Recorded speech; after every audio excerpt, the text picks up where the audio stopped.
Hello there, welcome to our channel Login Tips again. Hope you are doing fine. I'm back with another tutorial video, and today I'll be showing you how to log into your Facebook account from your desktop. And now without further ado, let's dive right into the video. But before that, don't forget to like, subscribe and hit that bell icon for more videos. Okay, to log into Facebook account of yours, open up your preferred browser on your computer.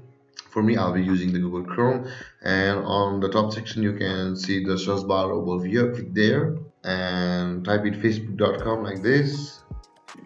You'll be redirected to Facebook's login page, and you can see there's my account over here. If you have saved the account like that, you can directly click there to log in. But not if you have not done that. Okay, to log into your Facebook account from computer, you can just type in your email over here like this and type in your password and hit enter login.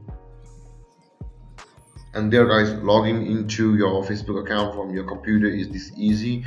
And if you have any confusions or questions regarding the topic, don't hesitate to comment in the comment section below, and don't forget to like, subscribe and hit that bell icon for more videos. Thanks for watching guys. Peace.